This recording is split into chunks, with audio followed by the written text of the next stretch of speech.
గణేశాయ నమః. గాయత్రీదేవి నమః. ముందుగా ప్రేక్షక వీక్షణ మహాశైలందరికీ కూడా నమస్కారం.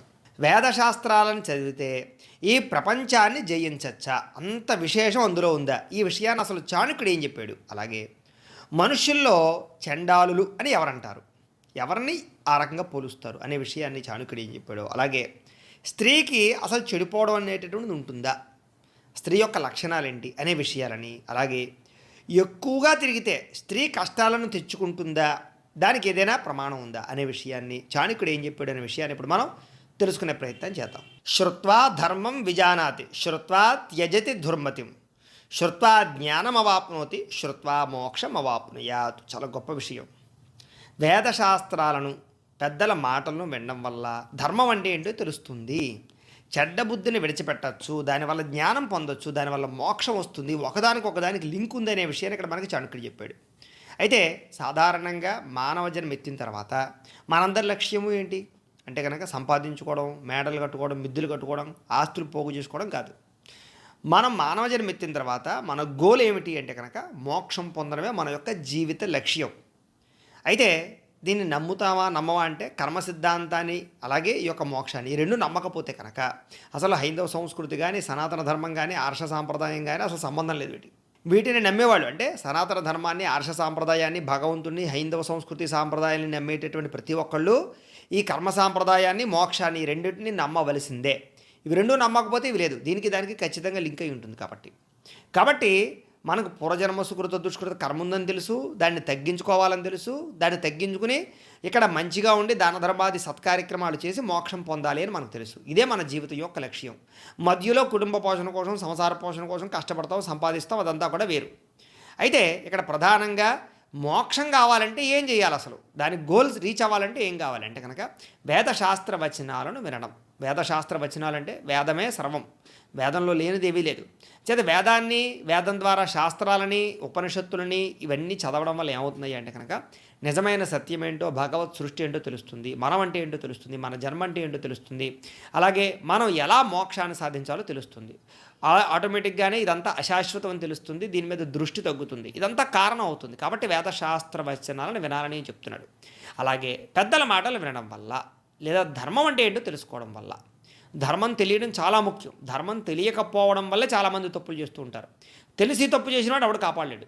తెలిసి ధర్మాన్ని తెలుసుకున్నట్లయితే కనుక దానికి అది ఆటోమేటిక్గానే కొన్ని ధర్మాలు తెలుసుకుంటే కొన్నైనా చేస్తాం. పూర్తిగా ధర్మాలన్నీ తెలుసుకుంటే అన్నీ ఆచరించకపోయినా సరే ఆ ధర్మం అనేటటువంటిది మన దృష్టిలో బుర్రలో ఉన్నట్లయితే కనుక ఖచ్చితంగా ఈవేళ కాకపోతే రేపు ఎల్లుండైనా ఆచరించాలి అనిపిస్తుంది. కాబట్టి ధర్మాన్ని ఖచ్చితంగా తెలుసుకోవాలి. అలాగే దానివల్ల ఏమిటి, ధర్మం తెలుసుకోవడం వల్ల ఏమిటంటే చెడ్డ బుద్ధిని విడిచిపెట్టచ్చు, అలాగే జ్ఞానాన్ని పొందొచ్చు, తద్వారా ఖచ్చితంగా మోక్షం అయితే ప్రాప్తిస్తుంది అని చెప్తున్నాడు.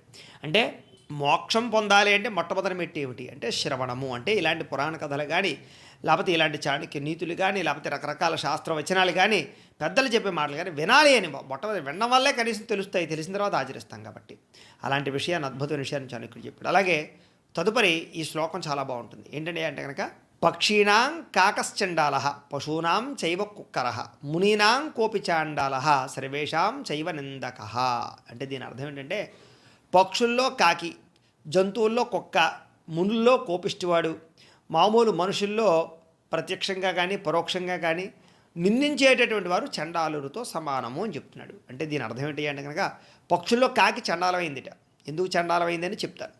అలాగే జంతువుల్లో కుక్క చండాలమైనటువంటిది, ఎందువల్ల చండాలమైనది, కాకి కుక్క ఎందుకు చండాలమైనటువంటివి అంటే కనుక కాకుందనుకోండి అశుద్ధాన్ని కూడా తింటుంది, అలాగే కుక్క కూడా ఏం చేస్తుంది, ఏదైనా అశుద్ధాన్ని కూడా తినేస్తుంది.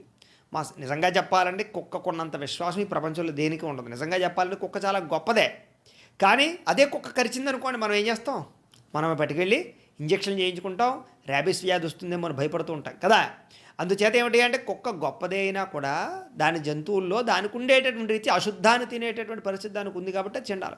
అందుకనే సాధారణంగా మన పూర్వీకులందరూ కూడా కుక్క అనేటటువంటిది ఎంత విశ్వాసపాత్రులైనా కాలభైరుల్లో దాన్ని పూజ చేసినా, కాశీయాత్ర చేసి వచ్చిన తర్వాత దానికి గారెలు దండ వేసి దాన్ని కాలభైరుల్లో పూజ చేసి ఆ విధానం వేరేగా ఉన్నా కూడా కొంచెం కుక్క విషయంలో కుక్క ఇంట్లో పెంచడం అనేటటువంటిది మంచిది కాదు అని, కుక్క ఇంట్లో ఉన్నటువంటి ప్రదేశంలో తద్దినాలు పనిచేయవు అని, అలాగే కొన్ని రకాల కార్యాలు పనిచేయవని, కొన్ని రకాల దేవతా కార్యక్రమాలు అంటే కొన్ని రకాలు పనిచేయవని మనకి పెద్దలు చెప్పారు. పితృకార్యాలు అసలు పనిచేయవు అని చెప్పారు.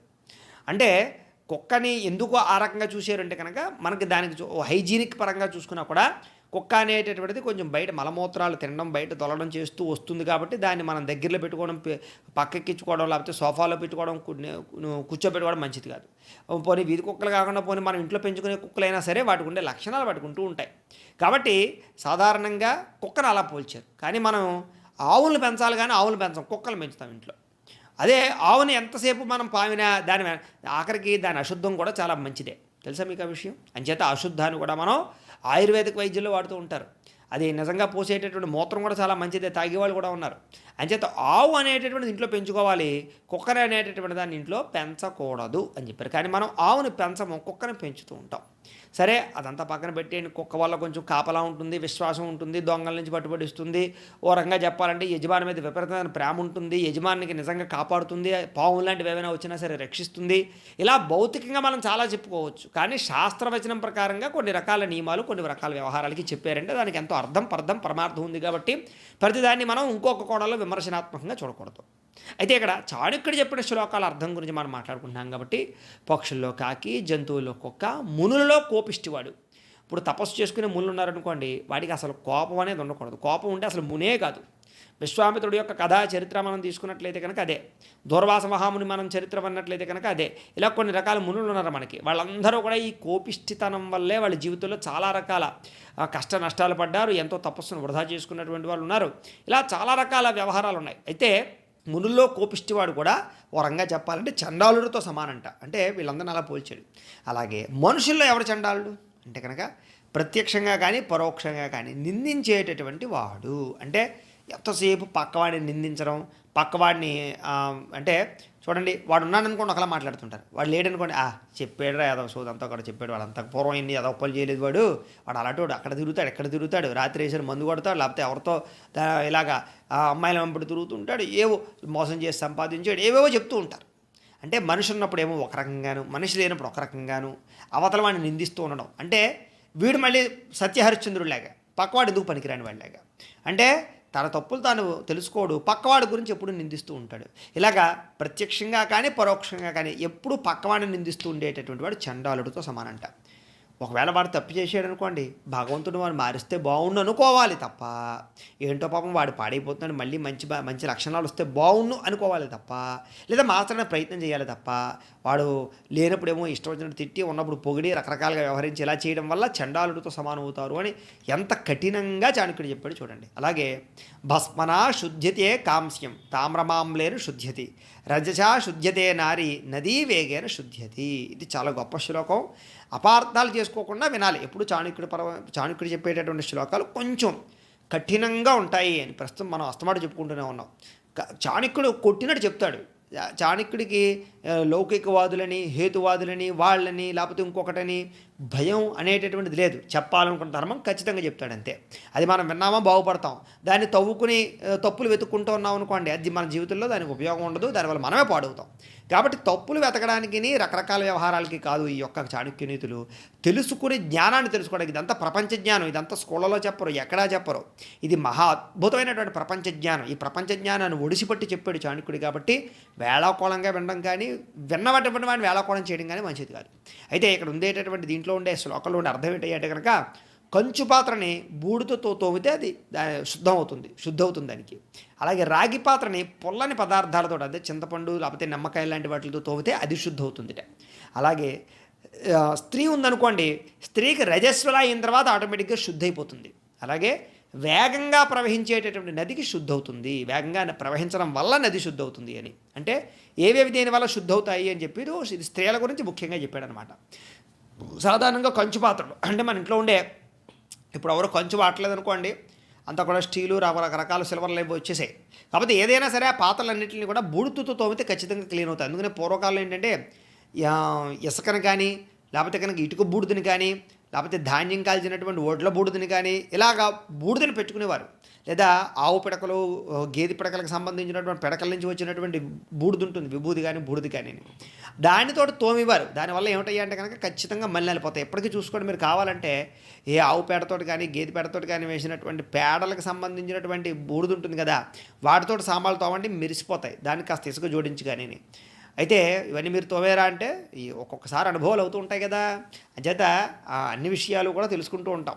లేదా కొన్ని ప్రయత్నాలు పరీక్షలు చేస్తూ కూడా ఉంటూ ఉంటాం కదా, అంచేత అన్నీ తెలుస్తూ ఉంటాయి. కాబట్టి అందులో మన పూర్వీకులు మనకు బాగా ఇలాంటి విషయాలు బాగా మనకు అలవాటు చేశారు. కాబట్టి ఏది ఏమైనా సరే కంచు పాత్రని బూడుతో తోమితే మెరిసిపోతాయి, సబ్బు అక్కర్లేదు. సబ్బు వల్ల ఏమవుతున్నాయి అంటే కనుక ప్రస్తుత కాలంలో మనం సామాన్లను సబ్బుతో తోమడం వల్ల, లిక్విడ్లతో తోమడం వల్ల, విమ్ లాంటివి రకరకాల లిక్విడ్లు వచ్చాయి, ప్రిల్లు, రకరకాల లిక్విడ్లు. ఆ లిక్విడ్లతో తోమడం వల్ల ఏమవుతుంది అంటే కనుక మనకి జిడ్డుపోయినట్టు ఉంటుంది. కానీ ఆ లిక్విడ్ ప్రభావాన్ని విపరీతమైన నీళ్ళతో కడగాలి. మనకు ఉండేటటువంటి నీళ్ళ ప్రభావం వల్ల తక్కువ నీళ్ళతో కడుగుతాం. అప్పుడు ఆటోమేటిక్గానే ఆ లిక్విడ్లు అనేటటువంటివి వాటిలో ఉండిపోతూ ఉంటాయి అన్నమాట. వాటి వల్ల ఏమవుతుంది అంటే కనుక అదే పదార్థాల్లో వండుకు తినడం వల్ల మనకి క్యాన్సర్లు వస్తున్నాయి. అంటే మనం సామాన్లని సబ్బులతోటి విమ్ములతోటి తోవడం వల్ల మనకి క్యాన్సర్లు వస్తున్నాయనే విషయం కూడా డాక్టర్లు చెప్తున్నారు.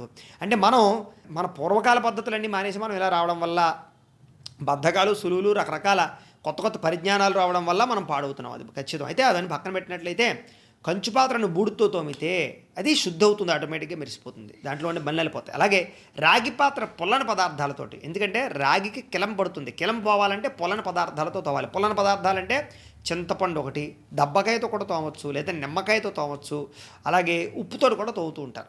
ఉప్పు చింతపండు పెడితే ఇంకా బాగుంటుంది. ఇలాగేమిటి అంటే పొల్లని పదార్థాలతోటి తోమితే వెంటనే మెరిసిపోతాయి ఇవి. మీరు సబ్బులు పెట్టండి, ఏం పెట్టండి, అది మెరవదు. రాగి పాత్రకు పొల్లని పదార్థం తగిలింది అంటే కనుక వెంటనే దాని కిలం విరిగిపోయి మెరిసిపోయి బ్రహ్మాండంగా ఉంటుంది.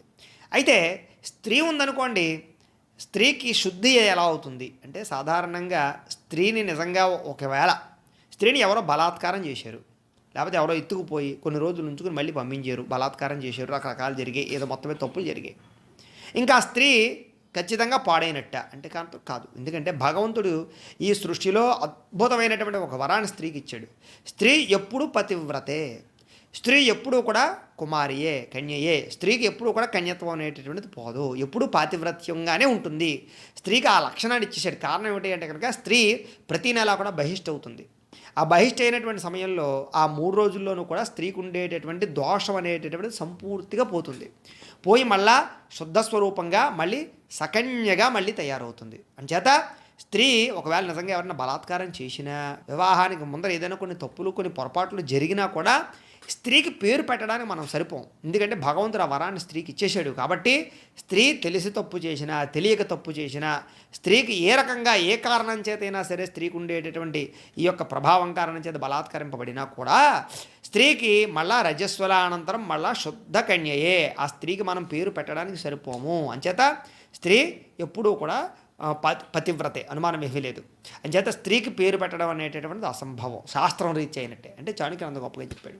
అలాగే నదులు ఉన్నాయనుకోండి, దానికి ఎప్పుడు ఫ్లోటింగ్ ఉండాలి. నదులు ఎప్పుడు ఫ్లోటింగ్ ఉంటే దాంట్లో ఉండేటటువంటి ఏదైనా మట్టి, మశానం, లేకపోతే కల్మషం, కుళ్ళు ఏదైనా ఉన్నా కూడా కొట్టుకుపోతాయి.